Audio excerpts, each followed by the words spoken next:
तो जैसा कि लास्ट एपिसोड में हमने देखा था कि शिमो और टियानहाओ का जबरदस्त मुकाबला शुरू हो चुका और उसी दरमियान हुआ ने देखा कि जोंगशू अरीना में पहुंच गई है, तो हुआ उसे अपने साथ आने के लिए कहने लगा। हालांकि जोंगशू ने इसके लिए मना कर दिया, जिसके चलते वहाँ पर काफी बड़ा तमाशा खड़ा हो जाता है। इनफैक्ट शिमो और टियानहाओ भी अपना मुकाबला छोड़कर जोंगशू को बचाने के लिए पहुँच जाते हैं। तभी हुआ का फादर वुडोंग एक अच्छे इंसान बनने की नौटंकी करते हुए जोंगशू को अपने साथ चलने के लिए कहने लगा, मगर जोंगशू इसके लिए मना कर चुकी थी। अब आगे तो इस एपिसोड की शुरुआत उसी सीन से होती जहाँ पर हुआ जोंगशू पर कई सारे इल्जामात लगा रहा था। वो कहता है कि तुम ठीक शादी के दिन मंडप छोड़कर भाग गई। तुम्हारी इस हरकत की वजह से हमारी वो फैमिली को काफी ज्यादा शर्मिंदा होना पड़ा, इसलिए अब चुपचाप से मेरे साथ चलकर अपनी गलती को सुधार लो। वेल हुआ कि सारी बातें सुनकर वहाँ मौजूद लोग भी जोंगशू के खिलाफ हो गए। वो कह रहे थे कि इस लड़की में कोई खोट होगी और इसी वजह से उसने वो फैमिली को जलील कर दिया। लेकिन वहाँ पर कुछ लोग ऐसे भी थे जो वो फैमिली के खिलाफ बोलने लगे, तो उनकी बातें सुनकर हुआ को और भी ज्यादा गुस्सा आ गया। इसलिए वो आगे बढ़ते हुए कहने लगा कि तुम्हारी वजह से हमें काफी ज्यादा जलील होना पड़ रहा है, इसलिए चुपचाप से मेरे साथ चलो। लेकिन उसी वक्त शिमो और योहान बीच में आ जाते हैं। योहान उससे कह रही थी कि जोंगशू तो तुम्हारे भाई की दुल्हन है ना, फिर तुम इतना क्यों उछल रहे हो? जल्दी से तुम्हारे भाई को यहाँ बुला लाओ। दरअसल हुआ का भाई मेंटली डिसेबल था, तो इसी वजह से हुआ चाहकर भी अपने भाई को यहाँ पर बुला नहीं सकता।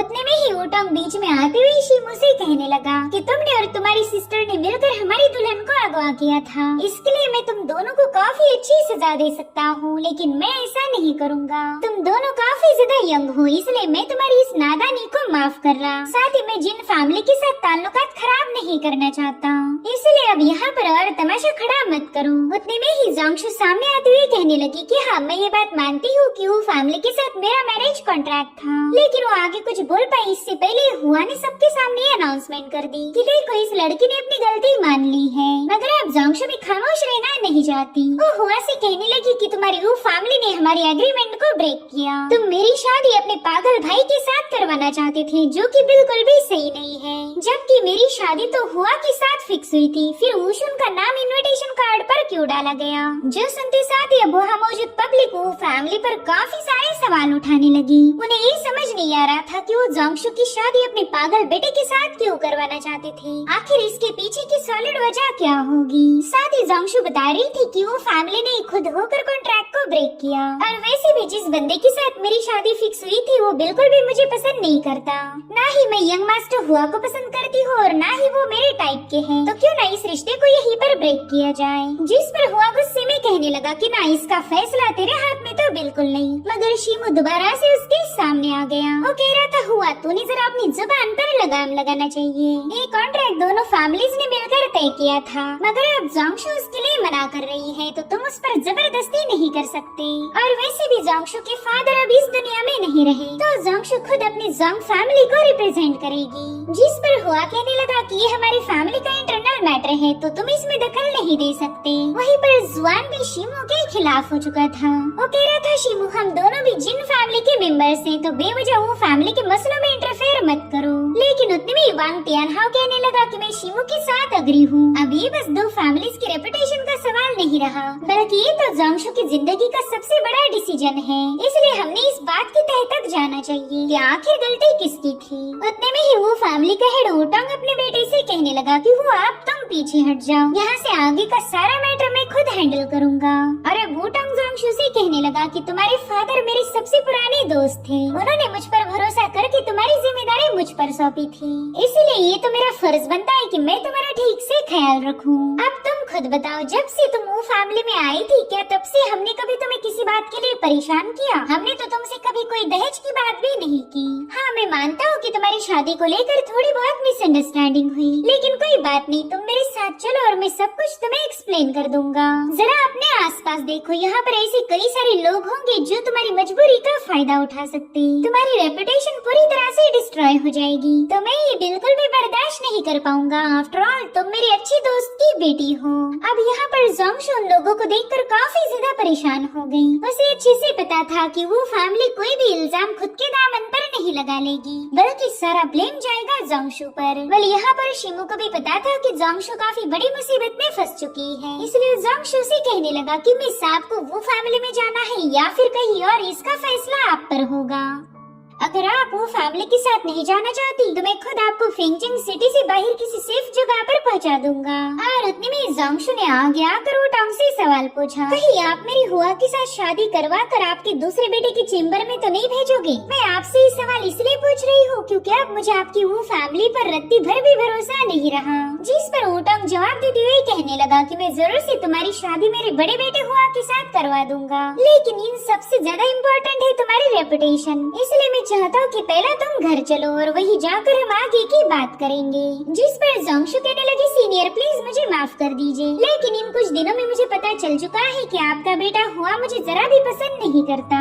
यहाँ पर बात बस मेरी रेपुटेशन की नहीं बल्कि मेरे भविष्य की है, और मुझे भी आपके बेटे से कोई लेना देना नहीं, तो क्यों ना हम इस एंगेजमेंट को ही ब्रेक कर दे, यही हम दोनों फैमिलीज के लिए सही फैसला होगा। तो प्लीज आप भी इस एंगेजमेंट को ब्रेक करके मुझे आजाद कर दीजिए। उसकी बातें सुनकर हुआ काफी ज्यादा भड़क गया था। वो जोंगशु से कहता है कि तेरी जैसी दो कौड़ी की लड़की के साथ मैं कभी शादी नहीं करने वाला था, लेकिन बस तेरी फैमिली की ब्लड लाइन और जोंगक्राफ्ट सीक्रेट मैनुअल के लिए हमें रिश्ता करना पड़ गया। वेल यहाँ पर हुआ ने गुस्से में आकर अपना असली मकसद ही उगल दिया था, जिसके चलते वुटांग ने अपने बेटे के सीधे एक कान के नीचे बजा दी। वो कहता है कि तू एक नंबर का बेवकूफ है जो ऐसी बेवजह की बातें कर रहा, लेकिन अब जोंगशु को सब कुछ समझ आ चुका था। वो कहने लगी कि मुझे शक ही था कि आपको मेरी फैमिली की ब्लड लाइन और एंसेस्ट्रल जोंगक्राफ्ट सीक्रेट मैनुअल की जरूरत है, और इसी वजह से आपने मुझे अपने घर में रखा। वेल इस मैनुअल का जिक्र सुनते ही सभी लोग काफी ज्यादा हैरान थे, क्योंकि जोंग फैमिली का एंसेस्टर मैनुअल काफी ज्यादा स्पेशल था। लोग कहते हैं कि वो फैमिली तो बहुत बड़ी गद्दार निकली, बस एक सीक्रेट मैनुअल के लिए उन्होंने एक लड़की की जिंदगी को खराब कर दिया। साथ ही अब जिन फैमिली के हेड भी वुटांग से पूछने लगे कि बताओ क्या ये लड़की जो बोल रही है वो सच है,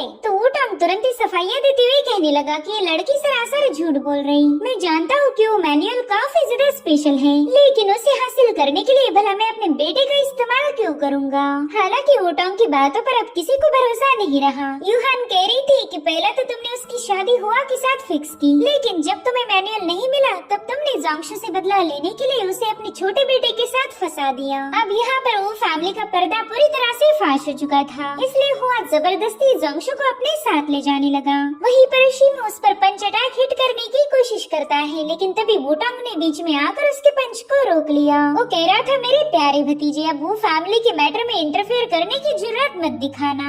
साथ ही साथ वो शिमू पर अपना जबरदस्त प्रेशर रिलीज करने लगा, जिससे शिमू बुरी तरह से घायल होता है। जो देखते साथ ही यूहान शिमू को बचाने के लिए बीच में चली गई, लेकिन वुटांग ने उस पर भी हमला कर दिया था। वो कह रहा था कि जिन फैमिली के बच्चों में तो जरा भी मैनर्स नहीं, उन्हें इतना भी समझ नहीं आता कि बड़ों के सामने कैसे पेश आना चाहिए। मगर उसी वक्त लेडी जिन की वहाँ पर एंट्री हो गई। उसने आते साथ ही पहला हुआ पर हमला कर दिया। साथ ही साथ वुटांग को भी अपने एक ही पाम अटैक में काफी पीछे पुश कर देती है। सभी लोग लेडी जिन को वहाँ पर देखकर काफी ज्यादा हैरान थे। वो वुटांग से कहती है कि आप एक पोस्ट हेवन रन के वॉरियर हो, मगर फिर भी आपने एक कमजोर बच्चे पर अटैक किया। आपको तो अपने इस वाहियात बर्ताव पर शर्म आनी चाहिए। साथ ही साथ उन्होंने अपनी एनर्जी का इस्तेमाल करते हुए शियो की इंजरी को भी हील कर दिया। यूहान अपने मदर से कहने लगी कि आपने यहाँ आने में इतनी देर क्यों लगा दी, जिस पर लेडी जिन बता रही थी कि मुकाबले के आखिरी शो में ही ज्यादा मजा आता है। मैं तो बस फाइट देखने आई थी, लेकिन यहाँ पर तो कुछ और ही तमाशा चल रहा। जिस पर जिन फैमिली के हेड कहने लगे कि मुकाबला अभी भी खत्म नहीं हुआ, मुझे पूरा यकीन है कि इस कॉन्टेस्ट को दोबारा से शुरू किया जाएगा, तो क्यों ना तुम मेरे साथ चलकर मुकाबले को एंजॉय करो। तभी लेडी जिन वुटांग को धमकी देने लगी कि दोबारा से कभी मेरे बच्चों पर अटैक मत करना, वरना तुम्हारा ऐसा हशर होगा कि तुम किसी को मुंह दिखाने के लायक भी नहीं बचोगे। यहाँ पर शिमू भी अपनी मदर का शुक्रिया अदा करने लगा, क्योंकि उनके यहाँ आने की वजह से ये सारा मसला हल हो गया था। यहाँ पर लेडी जिन वुटांग से कहने लगी कि भले मैं आपके फैमिली में इंटरफेयर नहीं करना चाहती, लेकिन मैं भी एक औरत हूँ, इसलिए मैं एक लड़की पर अत्याचार होता हुआ नहीं देख सकती। मैंने सुना है कि आप जोंगशु को वापस ले जाने के बाद उसे पनिश करने वाले हो, जबकि एंगेजमेंट को ब्रेक करने वाले आप थे। आपने इस लड़की को धोखा दिया, इसलिए मुझे नहीं लगता कि जोंगशु कोई पनिशमेंट डिजर्व करती है। इतना ही नहीं, आपने जोंगशु के साथ साथ मेरे बेटे की भी रेपुटेशन खराब कर दी, इसीलिए अब दोबारा से ऐसी कोई हरकत मत करना जिससे हमारी जिन फैमिली की बदनामी हो। साथ ही साथ उन्होंने जोंगशु से भी सवाल पूछा कि क्या तुम अभी अभी भी वो फैमिली के पास जाना चाहती हो, लेकिन उस बंदी ने इसके लिए मना कर दिया। जो सुनते साथ ही लेडी जेन सबको बताने लगी कि हमारी फेंगचेंग सिटी में कोई जबरदस्ती का रिश्ता नहीं होता, तो मैंने फैसला लिया है कि जोंगशू और वो फैमिली का अब कोई कनेक्शन नहीं। यहाँ पर वैसे तो वुटांग को लेडी जेन पर काफी ज्यादा गुस्सा आ रहा था, लेकिन वो जिन फैमिली की मेंबर होने की वजह से वुटांग को शांत रहना पड़ा। वो कह रहा था कि लेडी जेन आप काफी ज्यादा स्मार्ट हो, आपने बड़ी आसानी के साथ इस मसले को हल कर दिया, इसलिए मैं भी आपके खिलाफ नहीं जाऊंगा। लेकिन असल बात तो ये है कि ये बंदा दिल ही दिल में लेडी जेन को कोस रहा था और ये आगे चलकर जरूर से उनसे बदला लेगा। यहाँ पर जोंगशू भी खुश होकर लेडी जेन का शुक्रिया अदा करने लगी, जिसके बाद इस सभी लोग मुकाबला देखने के लिए तैयार हो गए। इधर एल्डर फिंगचन कांगहाई से पूछने लगे कि बताओ अब हम पिछले मुकाबले को कैसे रेटिंग दें। शिमो और टियानहाओ का मुकाबला तो बीच में ही इंटरप्ट हो गया, तो पता नहीं हम विनर का खिताब किसे देंगे। इसलिए कांगहाई सीधा अरेना में जंप लगा चुकी। वो ऑडियंस को बताने लगी कि इस कॉन्टेस्ट की कुछ रूल्स है। मुकाबले के दरमियान कोई भी डायस छोड़कर बाहर नहीं जा सकता, तो जिसने भी पहला डायस छोड़ी उसे लूजर डिक्लेयर किया जाएगा। तो इसी वजह से मैं इस मुकाबले का विनर वांग टियानहाओ को घोषित करता हूँ, क्योंकि शिमो तो डायस छोड़कर चला गया था और उतने में टियानहाओ भी अरेना में पहुँच गया। वो कांगहाई से कहता है कि मुझे नहीं लगता कि मैं उस मुकाबले का असली विनर था। दरअसल यहाँ पर जो भी शोर शराबा हुआ था उसी की वजह से शिमो को अरेना छोड़कर जाना पड़ा। इसी वजह से मैं ये नहीं बोलूंगा कि शिमो ये मुकाबला हार चुका। सो मैं आपके सामने एक रीमैच की रिक्वेस्ट करूंगा। ये सुनकर तो ऑडियंस टियानहाओ पर काफी ज्यादा खुश हो गई। वो कहते हैं कि ये बंदा तो राइजिस पाथ का एक सच्चा फॉलोअर है। इसे विनर घोषित करने के बावजूद भी इसने टाइटल लेने से मना कर दिया। वहीं पर दूसरे एल्डर्स भी टियानहाओ की इस रिक्वेस्ट को एक्सेप्ट कर लेते हैं, जिसके चलते अब शिमो भी दोबारा से अरेना में पहुंच चुका था। यहाँ पर वो टियानहाओ का शुक्रिया अदा कर रहा था, तो टियानहाओ कहता है मेरे भाई भले ही हम दोनों दोबारा से मैच कर रहे, लेकिन ये मुकाबला तो मैं ही जीतने वाला हूँ। और फिर उसने फटाफट से अपने स्पीयर को स्पिन करते हुए सीधे उस शिमो की तरफ हमला करने के लिए रवाना हो गया। साथ ही साथ शिमो भी अपनी सनमून ब्लेड का इस्तेमाल करते हुए टियानहाओ के अटैक को काउंटर करने लगा। वेल यहाँ पर शिमो ने बड़ी स्टाइल के साथ बेंड होते हुए टियानहाओ के अटैक को डच कर दिया और फिर वो भी टियानहाओ पर एक जोरदार स्लैश अटैक रिलीज कर देता है, जिसे टियानहाओ ने अपने स्पीयर से रोक लिया और फिर इन दोनों की मुसलसल स्ट्राइक्स की शुरुआत हो गई। ये दोनों बड़ी तेजी के साथ एक दूसरे पर हमले किए जा रहे थे, जो देखकर ऑडियंस को भी मजा आने लगा।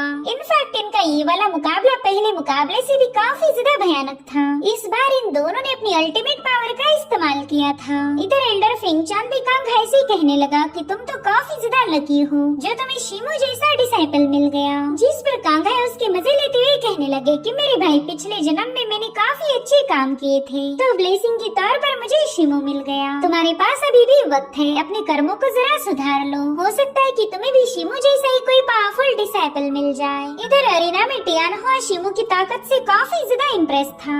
उसने फटाफट से अपनी ब्लेजिंग एनर्जी को गैदर करते हुए शिमो पर कई सारे स्पीयर से अटैक कर दिए। तो यहाँ पर शिमो ने भी अपने 6 फॉर्म्स को क्रिएट कर लिया, जो कि वहाँ पर एक पावरफुल शील्ड को फॉर्म कर लेते हैं, जिसके चलते टियानहाओ का एक भी अटैक शिमो पर हिट नहीं हो पाया। मगर आखिर के कुछ स्पीयर ने शिमो की शील्ड को ब्रेक कर दिया, जिसके चलते वो काफी पीछे पुश हो चुका था। सभी लोग ये देखकर काफी ज्यादा हैरान हो गए, क्योंकि उन्हें उम्मीद थी कि टियानहाओ इस बार जीत जाएगा, लेकिन ऐसा बिल्कुल नहीं हो पाया। यहाँ पर जुआन ने नोटिस किया कि उसके फादर शिमो की इस मुकाबले को देखकर काफी ज्यादा इम्प्रेस है। इनफैक्ट वो शिमो के लिए खुश थे। वो कहते हैं कि काश मेरे बेटे जुआन के पास भी शिमो जैसा लड़ने का जज्बा होता। शिमो की जितनी तो नहीं, लेकिन उससे आधी भी हिम्मत इसके पास होती तो ये जरूर से कोई न कोई कारनामा कर दिखाता। अपने फादर के मुंह से ये सारी बातें सुनकर जुआन को पिछली बातें याद आने लगी। दरअसल जिनवी हमेशा ही अपने बेटे को डांटते थे, क्योंकि जुआन ने चीज स्पिरिट पिल लेने के बावजूद भी वो अपने चीज सेंस को कॉम्प्रहेंड नहीं कर पाया। इसलिए वो सारी बातें याद करके जुआन के तो मानो खून में ही आग लग गई। इधर शिमो ने अपनी ची पावर का इस्तेमाल करते हुए टियानहाओ पर एक जोरदार अटैक कर दिया था, मगर टियानहाओ उसे अपने स्पीयर से रोकते हुए उस पर काउंटर स्ट्राइक हिट करने लगा। वो कह रहा था शिमो मुझे तो यकीन ही नहीं हो रहा कि तूने मेरे विनिंग मूव को भी डॉच कर दिया। जिस पर शिमो कह रहा था मेरे भाई मुझे हराना इतना भी आसान नहीं। अगर वाकई तुम मुझे हराना चाहते हो तो अपने किसी पावरफुल मूव का इस्तेमाल करो। अगर ऐसे ही फाइट करते रहे तो इसका कोई नतीजा नहीं निकलने वाला। तो टियानहाओ भी उसकी बात मानते हुए अपनी पावर्स को एक्टिवेट कर देता है। वो कह रहा था कि ये हमारी आखिरी मूव होगी, इसमें हम दोनों में जो भी घायल होगा वो इस मुकाबले को हार जाएगा। वेल यहाँ पर टियानहाओ ने अपनी चीज सेंस को ब्लेजिंग फायर स्पीयर के साथ कर दिया था। ये सब देखकर ही टियान हाउ के मास्टर तो काफी ज्यादा हैरान थे। वो कह रहे थे कि कुछ दिनों पहले टियान हाउ इस मूव का बिल्कुल भी यूज नहीं कर पा रहा था, लेकिन शायद उसने कड़ी मेहनत की है। वहीं पर टियान हाउ की भयानक एनर्जी को देखते साथ ही शिमू समझ गया कि टियान हाउ की पावर अब पहले से 10 गुना ज्यादा बढ़ चुकी है। उसने फटाफट से टियान हाउ पर एक स्लैश और अपनी मून ब्लेड से वार किया, मगर टियान हाउ ने शिमू के दोनों अटैक को काउंटर कर लिया था। उसने तो हवा में जंप लगाते हुए अपनी फाइनल मूव को एक्टिवेट कर दिया। उसकी ब्लेजिंग फ्लेम्स पूरे आसमान में छा चुकी थी। दरअसल ये वांग फैमिली की सबसे स्पेशल टेक्निक है, जिसमें उनकी ब्लड लाइन की पावर का यूज होता और इसे रेजिंग इन्फर्नो कहा जाता था। वेल, इस मूव को देखते साथ ही अरेना में मौजूद हर एक शख्स काफी ज्यादा शॉक हो गया। वहीं पर शिमू भी टियान हाउ की इस टेक्निक को देखकर हैरान था। वो दिल ही दिल में कहने लगा कि टियान हाउ के पास अपनी फैमिली की लेगेसी के साथ साथ एक नेचुरल टैलेंट भी है और वही टियान हाउ को सबसे ज्यादा स्पेशल बनाता। लेकिन इसका मतलब ये तो नहीं कि मैं टियान हाउ के सामने हार जाऊंगा। और अब हमें कुछ दिनों पहले की कहानी दिखाई गई। शिमू ने इस 4 हॉल कॉन्टेस्ट के लिए काफी अच्छी तैयारी की थी। वेल, यहाँ पर शिमू आयरन रिफाइनिंग टेक्निक को मास्टर करना चाहता था। तभी मास्टर कांघाई ने उसकी बॉडी पर अपने बड़े बड़े हैमर से अटैक करना शुरू कर दिए। वो शिमू को बताती है कि इस आयरन रिफाइनिंग टेक्निक को मास्टर करने के बाद तुम्हारी पावर काफी ज्यादा इंक्रीज हो जाएगी, लेकिन इस पावर को हासिल करने के लिए तुम्हें मेरी मार को भी झेलना होगा। इसी से तुम्हारी बॉडी टेम्पर होगी। वेल, मेरी इस टेक्निक को बहुत ही कम लोग मास्टर कर पाते हैं, तो चलो देखा जाएगा कि तुम कितने ज्यादा पावरफुल हो। यहाँ पर शिमू को उनके हैमर अटैक की वजह से काफी ज्यादा तकलीफ हो रही थी, लेकिन उस बंदे ने बिल्कुल गिव अप नहीं किया। और फिर एक पल ऐसा आया कि शिमू की बॉडी से रिलीज होने वाली ऑरा ने ही कांघाई के हैमर्स को दूर पटक दिया। और अब कहानी दोबारा से प्रेजेंट टाइम में आ जाती है। यहाँ पर शिमू ने अपने आसपास एक पावरफुल शील्ड को फॉर्म कर लिया था। वो कह रहा था कि भले टियान हाउ टैलेंटेड है, मगर मैंने भी काफी सारी मेहनत की है, तो मेरा हार्डवर्क उसके टैलेंट से कम नहीं हो सकता।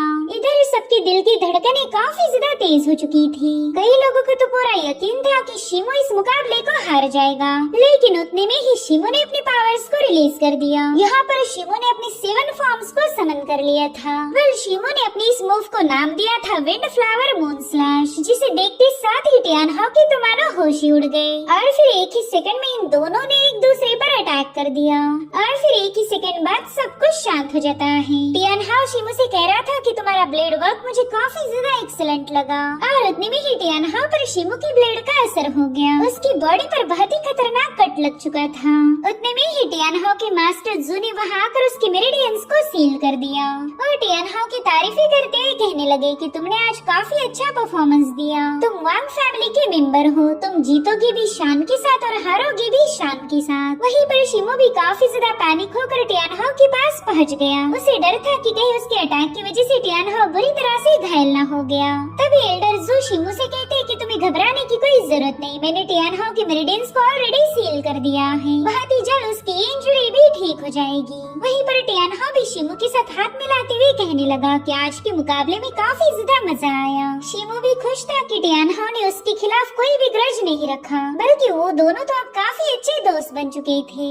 और अब एल्डर जू ने सबको बता दिया कि शिमू इस मुकाबले का विनर बन चुका है। जो सुनते साथ ही सभी लोग काफी ज्यादा खुश हो गए। इनफैक्ट लेडीज इनके चेहरे पर भी स्माइल थी। इधर कांघाई शिमू की तारीफें करते हुए कहने लगे कि इस बच्चे ने तो मुझे सरप्राइज कर दिया। इसने 7 ब्रीदिंग टेक्निक को मास्टर किया है और मुझे इसकी खबर भी नहीं लगने दी। इतना ही नहीं, एल्डर जू भी कांघाई को बधाइयाँ देते हुए कहने लगे कि शायद आपका डिसाइपल ही इस 4 हॉल कंपटीशन का विनर बनेगा। लेकिन अभी तक ये कॉन्टेस्ट खत्म नहीं हुआ था। एल्डर फिंचन सभी कल्टीवेटर्स से पूछने लगा कि अगर तुम में से किसी में भी हिम्मत है तो जाओ जाकर शिमू का मुकाबला करो। मगर उनमें से कोई भी बंदा अरीना में जाने के लिए तैयार नहीं था, क्योंकि शिमू ने टियान हाउ के नंबर 1 मार्शल आर्टिस्ट के टाइटल को रिक्लेम किया है। इधर हुआ तो शिमू को देखकर ही अपने दांत पीसने लगा। वो कहता है कि अगर मेरा बस चलता तो मैं खुद ही जाकर शिमू को तगड़ी टक्कर देता। और तभी उसकी नजर पड़ी शिमू के कजन जुआन पर, जो कि गुस्से में काफी ज्यादा तिल मिला रहा था। इधर फिंचन कहते कि शायद कोई भी ऐसा बंदा नहीं जो शिमू को चैलेंज करना चाहता। और अब वो शिमू को 4 हॉल कॉन्टेस्ट के विनर घोषित करने वाले थे कि तभी उन्हें किसी की आवाज आई। सभी लोग हैरान थे कि पता नहीं कौन बंदा शिमू को चैलेंज करना चाहता। और तभी शिमू ने पलटकर देखा कि उसका कजन वहाँ पर पहुँच चुका है। वो शिमू से कह रहा था कि मैं जिनजुआन तुम्हारा मुकाबला करने के लिए पूरी तरह से तैयार हूँ, मगर उतने में ही जुआन का फादर वहाँ पर पहुँच जाता है। वो जुआन से कह रहा था कि शिमू अपनी फैमिली का हिस्सा है तो तुम उसे चैलेंज नहीं कर सकते, लेकिन जुआन की नफरत ने सारी हदें पार कर दी। वो अपने फादर की भी नहीं सुनता। वो अपने फादर से कह रहा था कि चुपचाप से अपनी जगह पर जाकर बैठ जाए, मैंने ऑलरेडी शिमू को चैलेंज किया है। और इसी के साथ एपिसोड यहीं पर एंड हो जाता है। Thank you so much for watching, bye bye, take care.